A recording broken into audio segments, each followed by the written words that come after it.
Осы келген кезде ше, тура сол сияқты нәрсе обида. И мен Ақеркеден сұрағым келіп отыр, жалпы сізде сыртта негізі внимание бөліп, кішкене бір еркелетіп, жаным, күнім деген дүниелер болып жатыр ма негізі? Сол жағын бір нақтырақ айтып кетсеңіз бәрін толықтырып. Ішіңізде толып тұр көп дүние, соны шығарсаңызшы. Жоқ, менің еститінім ол Аида жан айналайын, Майя жан айналайын, енді Дилора жан айналайын болатын шығар. Маған олай айтпайды өмірде. Баласа ханым. Көрдің ба?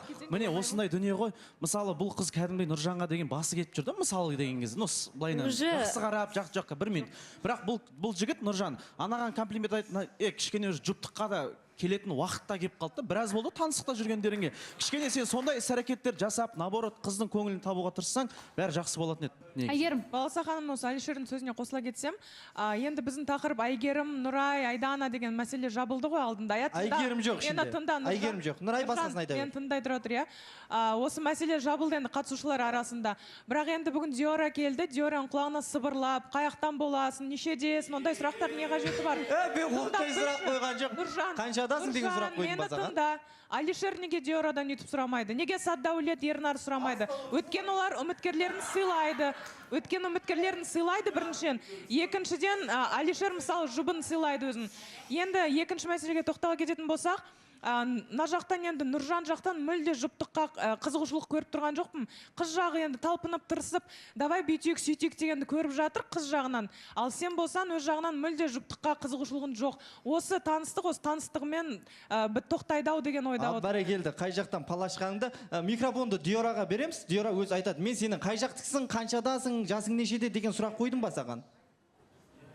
Сондай сұрақ қойдым ба? Мен қай қалада тұрам, соны... Сол Шымкентке келсің ғой, Шымкенттің қай жері деген сұрақ қана қойдым. Мен қай жылғысың, қаншадасың, не істеп жүрсің деген әңгімелер айтқан жоқпын, Әйгерім. Сен бір андай бүлік шығаратын қыз екенсің, негізше тек... Жоқ, Баласа ханым мен бұл жақта мүлде сыйластық емес қой енді өзінің. Жоқ, сен естідің ба әңгімені? Солай жеткіз. Алдында айтқан болатын, қыздарға мүлде жоламаш. Әңгіме қосып айтпа сен. Былайсақ, ушықтырмайық ситуацияны одан әрі. Жоқ, үйтіп енді неге сыйластық танытпайды? Қазір мына жерде басым кетейін деп отыр, қойшы айналайын. Қызға жаным ашып жатыр, қыз енді қызығушылық. Сен мен үйтіп сөйлеспе десем, не рыба, не мясо деп алдында айтқан болады. Заң жүзінде не менің нем? Не в моем вкусе айналайын. Мен қызға жаным ашып тұр да, қызға. Қыз енді былай да көріп жатыр, сен концертке де шақырып жатыр, сен көңілін тауып жатыр, ал сен болсаң келесіңді эфирде әркіммен флиртовать етесің. Олай болмайды. Жақсы. Олай болмай ма? Мен айта кетсем бола ма? Нұржан. Енді шынымен де асыра сілтеп отыр Әйгерім. Мына жерде негіз мен де сұрап жатырмын, жасың нешеде деп. Енді жаңа қатысушы келгеннен кейін кішкене сый құрметпен араласып, танысып дегендей нәрсе ғой, негіз дұрыс түсінбей жатыр да. Бірақ сенікі дұрыс емес, Нұржан. Білем о, дұрыс емес екен, бірақ сәл қосылып жатыр әңгімелер. Жоқ, мына жағынан емес. Жалпы ара қатынаста сен дұрыс нәрсе істеп жатқан жоқсың. Енді мен тыңдасаң, кімге сөйлеп жатырмын деймін да. Айта беріңіз, Дәулет.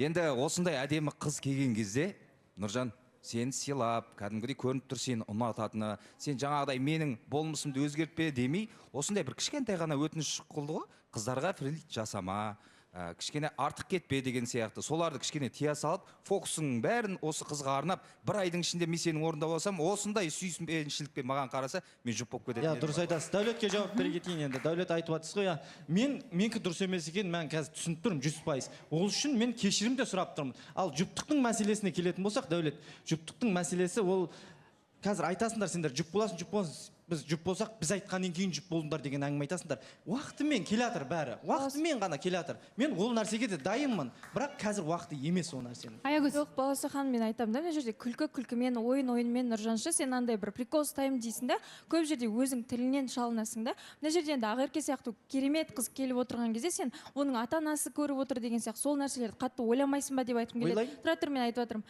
Сосын жаңағы осы әтеге істейтін сияқты Баласа ханымша, бұл Нұржан әтеге осы Ақерке келген кезде осылай айтсыншы, осылай талқыланайықшы деген сияқты бір әтеге бір сол теманы бір қыздыру мақсатында ғана істейді деп ойлаймын. Және айта кететін жаңағы Ақерке сен өзіңнің бір границаңды қоясың ба жалпы Нұржанға жаңағы жоқ олай істеме, маған ұнамайды деген сияқты. Біздер енді Баласа ханым 1 күлеміз, 2 күлеміз, 3 күлеміз, ол бәрі по-любому бір границаға жетеді ғой өзінің бір шегі болу керек дейсіз. Менде просто мен мысалға адамды түсінуге тырысам да, одан кейін біз сөйлескенде ол маған айтты, мен ойнап айттым ғой деген сияқты. Майя мен таныстырды, Жәнібек төртеуміз бірге жүрдік та, бірақ та 7 май күні сол көрген сөзімді маған ол түсіндірген жоқ, өмірде айтқан жоқ. Мен былай жасаймын, мен адамға өзгер, мынаны істе деп айтпай, мен просто тыныш қана кете салам. Қазірдің өзінде маған солай сіз қала беріңіз деп ойлаймын да. Мен келдім ғой осы жерде, я. Сіз болмысыңызды өзгертпеңіз деп жатырмын да. Мен кете салайын. Себебі бұл әңгіме уже мен неше рет шығып жатырмын. Сол қайталана береді да. Ол өзгеріп жатқан жоқ. Ол жақтан бір қызығушылық деген мен көріп жатқан жоқпын да. Жақсы көрем деген осы жерде айтқан шығар. Одан кейін болған жоқ ондай. Нұржан тоқташы. Барыс айта салайыншы. Мен айта салайын қазір, тұра асықпа Нұржан. Балаусахан, мен түсінбеймін да, бағанан бері қатысушылар бір Нұржанды бірінші күн көріп отқан сияқтымыз да. Негізі бәріміз де білеміз ғой, Нұржан ондай жігіт емес екен. Қалжыңдайды, бір қыздарға бір комплимент ретінде айтатын шығар. Бір мысалы мен Нұржанды іште қалай танимын, сыртта да тура солай танимын. Ал мысалы кім Ақерке сен айтып жатсың, мен кете салайын, үйте салайын, бүйте салайын деген сияқты. Битке өкпелеп, тоныңды отқа салма дегім келеді. Екеуің күшті жұп шығады екеуің. Екеуің де жақсы адамсыңдар. Сол себептен өйтіп болмайтын дүниеге бір онда неге осылай жасайды? Сен сөз берші, айналайын, орныңнан тұр да сөз бер, бұдан кейін ондай жасамаймын деп. Сол нәрсені айтайын деп жатқам. Негізінде Ақеркеге ұнамайды екен ол нәрсе. Енді мен ондай нәрселерді енді жасамаймын бұл жерде. Олай айтып едіңіз ғой, уже ондай әңгіме болды ма? Сол әңгіме жайлы айтылған жоқ. Мен саған сыртта түсіндірдім, әзіл ма, онда болады дегеннен кейін мен ойладым, бірақ мен шектен шығып кеткен екенмін. Қазір түсініп отырмын. Қатысушылардың барлығы айтып отқаннан кейін мен түсініп отырмын. Енді ол нәрсені жасамауға. Қатысушылар айтқанда сіз түсінесіз, мен айтқанда түсінбейсіз.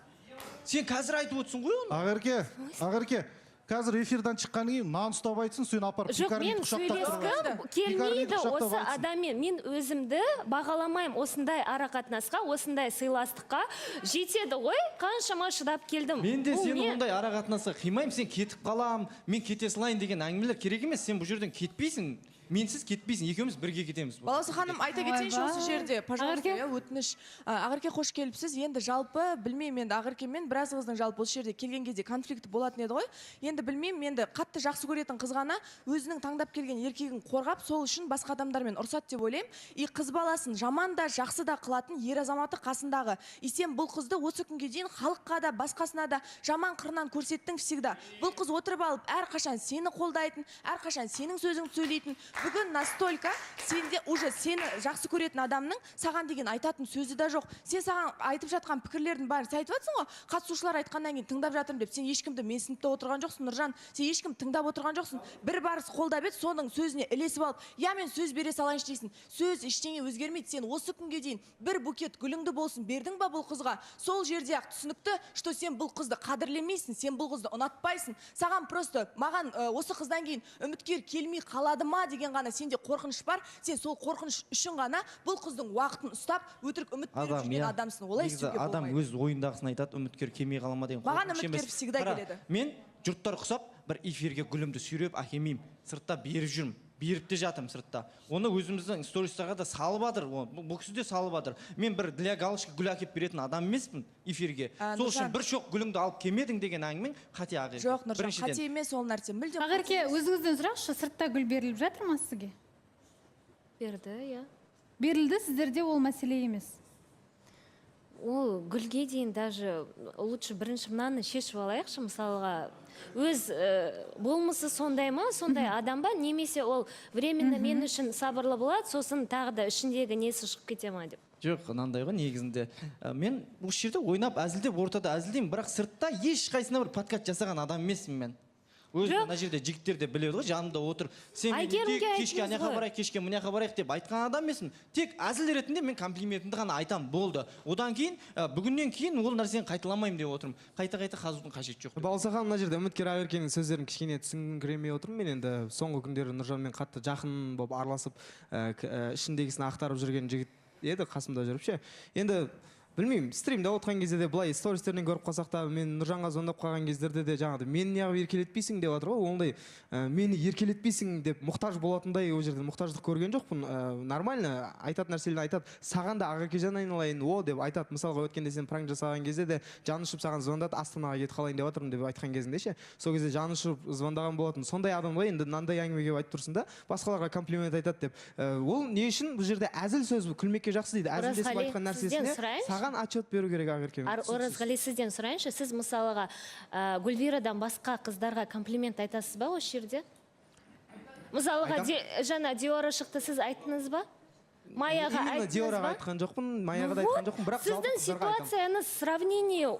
Мен сізді менімен өзімен салыстырған жоқпын. Сіздің отношениеңіз бөлек, екеуіңіз бөлек адамсыздар. Мен Гүлвирамен бөлек адам. Вот емен, онда айтпаңыз вообще. Жоқ, мен көрген нәрсемді айтып отырмын. Неге жақтап отырсыз? Жоқ, жақтап отқан жоқпын. Көрген нәрсемді айтып отырмын. Маған екеуіңіздің отношениелеріңіз, сіз маған әшейін таныссыз. Нұржан осы жерде қатысушы, мен досым болғанмен, екеуіңіздің араларыңыздағы отношение ол өздеріңізге керек, маған түкке де керек емес. Сондықтан мен просто көрген нәрсемді ғана айтып жатырмын. Керек емес болса, онда вообще лучше айтпаңызшы ештеңе. Бір толковый нәрсе айтыңызшы. Ағерке. Иә, Баласахан негізі жаңа Ағерке айтып жатыр ғой. Негізі бұл кісінің болмысы сондай ма, или осы жерге келіп өзгеріп кетеді ма деген сияқты. Адам баласының жалпы болмысы, ол деген білмеймін, ол тума біткен дүние ғой, енді білмеймін, оның жаңағы әзіл қойлығы, басқасы ол тума солай туылған шығар мысалда, күлкілі адам болып та. Бірақ енді бұл жерге келіп өзгеретіні, ол хақ нәрсе, бірақ сырттан мен өзім жеке басымен айта алмас едім. Нұржан барып біреудің қолын ұстады, біреуге барып подкатывать етті деп. Нұржанның арқасы именно осы студияның ішінде ұстап қалады. Сенің әрекетің, сенің жаңағы басқаларға бір қылмыңдауың осы жерде ғана ұстап қалады. Білмеймін, ол нәрсе андай ғой. Негізі ер азамат қыз баласын сыйласа, құрметтесе, жақсы көрсе, біраз қыздың жалпы бір бабник жігітпен отношениесі болған шығар деп ойлаймын. Ол еркек адам танымастай дәрежеге дейін өзгереді деп ойлаймын. Сенде, значит, андай ғой. Біз бәріміз осы сіз білесіз, сіз менмен де ұрысқан болатынсыз, Нұраймен де ұрысқан болатынсыз. Сол кезде біздің түсіндіргіміз келген нәрсе сол болған. Біз қыз баласы ғашық болған кезде бізде көзімізде очки тұрады да, біз көрмейміз, ал сырттан келіп жатқан әңгіме бізге жаудан келіп жатқан әңгіме сияқты болады. Бірақ біз жанымыз ашып, енді Нұржан да кінәлі емес шығар ол нәрсеге. Бірақ андай ғой, екеуіңізде ең басында отношениенің сізде де Нұржан бұлай істемеде, Нұржанда да қысылып, Ағерке қате түсініп қалады ғой, бұлай істемейін деген нәрсе болмаған. Сол үшін конфликт осылай деп ойлаймын. Зарина. Баласа ханым, мен мына жерде енді Ағеркенің бір әдемі арақатынасты өзінің арақатынасымен шатастырып, Сержан ағаға айтқысы келген нәрселерін Нұржанға айтып жатқан сияқты болып көрініп жатыр да. Себебі шынымен де қазір қыз баланы көтеріп бір Нұржанды түсіріп тастаған сияқты болды да, нормальный арақатынасты бұзып жатқан сияқты болып тұр. Енді розовый очки киіп, қыздар осындай боламыз деген сияқты. Негізі екеуі бір-бірін түсінетін сияқты сыртта. Просто тек эфирдегі сол қыздарға бір кішкене комплименттер ғана ұнамайтын сияқты. Әйтпесе Ағеркеге нормальный болып тұрған сияқты. Тек осы бақыт тілеп бір қайта жарастырып жіберудің орнына екеуі енді бір-бірі үшін тырысып жатқан кезде сен одан сайын күтіп жүрген сияқты болып тұрсың. Енді таныстықты тоқтатамын-ау, үн-түнсіз кетіп қаламын-ау деп Ағерке өзі айтты да. Мен екеуің айырылысып кетіңдерші, что-то екеуің вообще жараспайсыңдар деген әңгіме қозғаған жоқпын негізі біріншіден. Екіншіден енді Сержанға айта алмаған әңгімелер деп тұрсың ғой. Сержанға мен әңгіменің бұдан 10 есесін де айта аламын, бетіне де айта аламын, өзіне де айта аламын. Осы жерде отырып ол жоқ кезде де айта аламын, бар кезде де айта аламын. Мен бір адамнан қорқып, ішімде бір жұтып қалып, бүгін түсінер, ертең түсінер деп жүрмеймін. Бұл жерде просто қыз баласының қателігі ретінде мен ең көріп тұрмын. Қыз баласына мен айттым, Ағерке сенікі де дұрыс емес, себебі сен басынан басап өзің айтқан жоқсың. Маған мына тірлік ұнамайды, маған ана тірлік ұнамайды деген сияқты. Менде де болған отношенияның басында мен де ойбай бұл еркек кетіп қалса мен не істеймін, мен өмір сүре алмаймын деген сияқты қылып, мен де жұтып қалатын моменттерім болған, көп айтқым келетін сөзді. Бірақ мен одан кейін уже уақыт өте келе түсінгенім, кететін еркек ондай нәрсе болмаса, мысалы қараш, Ағерке ештеңе айтпайды оған, минусын да айтпайды, ренішін де айтпайды. Студияға келеді да мәз болып өзінің қасындағы адамын жақтап отырады. Сондай қалыптағы қыздың өзін жарытып жатқан Нұржанды көріп тұрған жоқпыз. Сол үшін мен сондай пікір айтып тұрмын. Жақсы, менің түсінгенім негізі сіздің айтып жатырсыз. Мысалы, сен де көзің мысалы енді ашылып жатыр ғой. Сен уақыт өте келе деп жатсың да, сен қанша жұп болып үйленуге бара жатқан кезде сен кәдімгідей көзің ашылып жатыр да. И сол бір нәрсені посыл қылып айтып жатқан сияқтысың, просто болды. Жоқ, шын өзім пікірім бұл. Жақсы, бізде дәл қазір жарнамадан кейін жалғастырамыз.